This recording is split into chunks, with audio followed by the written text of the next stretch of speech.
Hey Pitmasters, what is up? Today I'm going to give you guys 5 easy steps to make your chicken taste 10 times better. You may have had a barbecue in the past or someone that cooked chicken for you where you had that epiphany.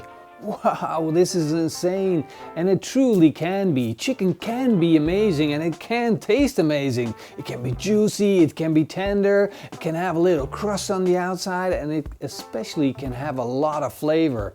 But you need to figure out how to do that. And I'm gonna give you 5 easy steps to make your chicken perfect and maybe even the best all of your guests ever had. Step number 1, it all starts with the chicken itself. The meat is so important. A lot of people say chicken meat has to be white, but that's not true. Chicken meat should have color in it. We're looking for color in our meat, but how is that created? Well, it starts on the farm. The farmer uses a breed of chicken which he thinks is best. But you've got to study your breed. If you have breeds that are generic and are not bred for meat consumption, you're gonna have little meat and you're gonna have a little bit of flavor. But if you start out with the right chicken, you're gonna be really happy with the end results. Then, the farmer has to feed the chicken in the right way. So we're looking for a little bit of grain, a little bit of wheat. Basically, it's a collection of food where the chicken gets a little bit of fat on one hand, and on the other hand, it's healthy and strong and it builds up muscles. Then, we need the chicken to run free. This is an important part. A lot of people say a happy chicken is a tasty chicken, and that's true. Not because it was happy and then it tastes good, but because the chicken is happy when it walks around and it's able to eat all certain things that its body needs, like little worms. These things make a chicken taste good. So free-range chicken is very important. So the big question that you guys are gonna have is, now that you told me all this, how do I know my chicken is that chicken that you just told me to get? Well, just like with fish, where you look for glazy eyes and red gills, there are telltale signs to know if a chicken is a good free-range chicken. We're looking for a strong skin that doesn't tear up. We're looking for fat at the butt of the chicken. And we're looking for a nice white pinkish meat color. The more pink or red the color of the meat is, the more it has been able to walk around and build up muscle. So these 3 are important: skin, fat, and color of the meat. Now that you selected your chicken, it's time to move on to step number 2 of the tasty chicken. Preparation of the chicken. It's essential to getting a good chicken. If you have a whole chicken, you need to divide it up, and the reason for that is it will be much easier to cook. So we're going to cut the chicken up into breast, drumsticks, and chicken thighs. And we'll start with the wings. Disconnect the wings. If you don't want to do this, you can have your butcher do this for you. Get rid of the tips. We'll save these for the soup. So we have the meat of the shoulder blade, we have the upper wing, the middle wing, and this holds the most meat. Now we move on to our breast. Try and keep the skin on, it will make the breast taste much better.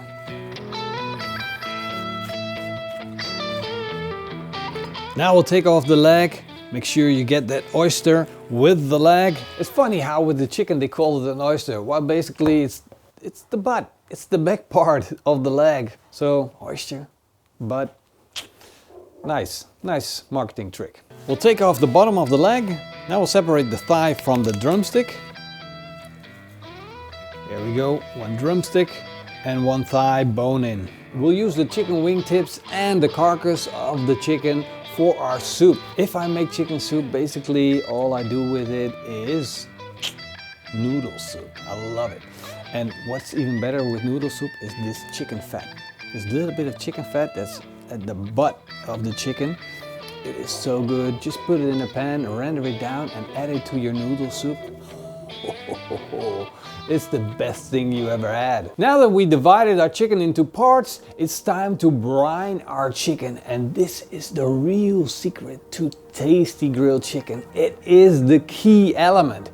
If you brine your chicken, it's gonna be so great. If you ever had fried chicken in a restaurant and it tasted really good, that's because they brined it. A good basic brine consists of 2 liters of water, 2 To that you'll add 8 tablespoons of salt. Salt dissolves most easy in hot water. Make sure you stir it until it's all gone. Now we're going to set this pan aside and let it cool down. When it's cold, we're even going to put it in the fridge until it reaches a temperature of 5 degrees Celsius. Whoop!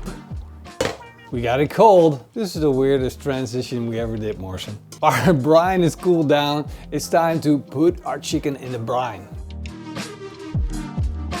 Now we'll put the chicken in the fridge for 2 hours. Do another transition. Yes. Do the stairs. Do the staircase. Yes? Yeah, you can do this. No, the staircase, it's like low. I'm really tall. My knees are bad. I can't do the staircase. Okay. Just put the chicken in the fridge for 2 hours. Quit this nonsense, man. In the last 30 minutes of the brine, we're going to fire up our barbecue. We're going to fill it up with Kamado Joe Big Block and light up our fire starters. Of course, using a charcoal barbecue is a key element of getting the best grilled chicken. It's going to provide us with a unique flavor that you otherwise can't get. So, using a grill is one of our big secrets as well. In the last 10 minutes before our barbecue is fully up to temperature, we're going to pat our chicken dry. We'll take some paper towel, put the chicken on the paper towel. Now pat the chicken dry. Make sure that you get it good and dry because it's important for the grilling process later on. Step number 3 is putting flavor on your chicken. What goes really well with grilled chicken? That's right, barbecue flavor. You can use any barbecue rub that you like as long as it has paprika powder, onion powder, garlic powder, salt and pepper. We'll have the recipe available for our patrons and our YouTube members. To help our rub stick, we'll put some olive oil on our chicken. Make sure you rub it in real good and then sprinkle on a nice layer of barbecue rub. Not too much because it's already brined and therefore already seasoned. Time for step 4. Grilling our chicken over charcoal. It's going to provide us with an amazing amount of flavor, and that's why it's such an important step. We have our Kamado Joe running at a temperature of 160 degrees Celsius. We got direct heat from the charcoal. We got our grill grates set up. Now we're going to clean up our grill grates and we're going to put a little bit of olive oil on it so the grill grates become non-stick. We'll place our chicken on the grill grate. There we go. We'll close the lid and let our chicken slowly come up to temperature. Letting our chicken come up to temperature slowly will ensure that it doesn't dry out and burn on the inside. We want it to go slow, keep the juices in and form a nice crust. The lid is closed, the vents are open just a little bit and we're keeping it at 160 Celsius. We're grilling indirect and you can see smoke coming from the top vent. If I open up the barbecue, you can clearly see a lot of smoke coming from the grill. That's from the fat that's rendering down from the chicken into the fire and coming back up again. That is barbecue flavor, a great flavor that we try to capture.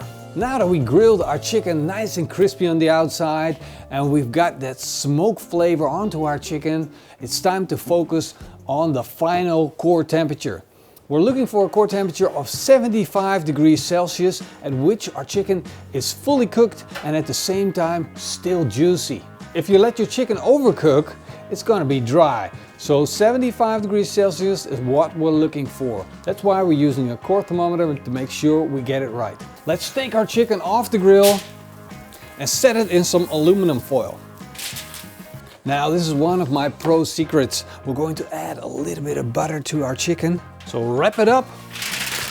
And now we're getting to step 5, letting our chicken rest. We'll rest it for 10 minutes. What happens is that all of the juices that are in our chicken are going to flow freely throughout our chicken. So the muscle fibers start relaxing, juices start running everywhere, all the melting fat that's in that chicken are going through the muscles. That's going to be one juicy chicken when we take it out. Time to unpack our chicken. Wow! What immediately hits me is the smell. The smell that comes off this chicken is just insane. I get a little bit of sweetness and a little bit of that roast smell together with kind of like a rich aroma from chicken. And that is what we're looking for. Nice juicy chicken crispy skin, beautiful aromas. Let's stir this up and take a look inside. Our chicken turned out nice and juicy. Time to bite into it. Oh God, this is some seriously good chicken. Not just because of the herbs, not just because it's grilled, but it's the whole package. Brined, grilled, seasoned chicken. It's sweet, it's tasty. This is my expert chicken taster. Go ahead.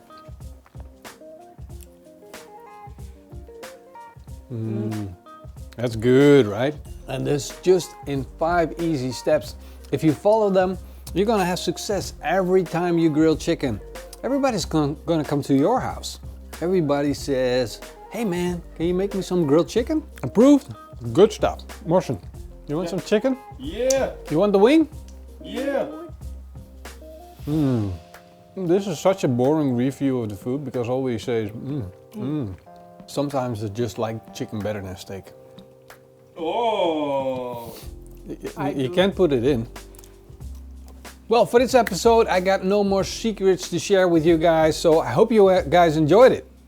If you got any better idea of special tricks to make chicken, let me know. I love to learn as always. Put a comment down below and give us a big thumbs up. Big thank you to all of our patrons and our YouTube members. You guys freaking rock. Hope to see you guys next time. Until then, Eet lekker! and keep on grilling. Let's eat some chicken. Why is all the chicken already gone? Look at it. Who ate my chicken? How many pieces did you have already? 2. Yes. That wouldn't explain an empty plate already. 3 maybe. Morsen, put the camera down and start eating before it's all gone. Denise, you are eating chicken like Smeagol from Lord of the Rings. My precious.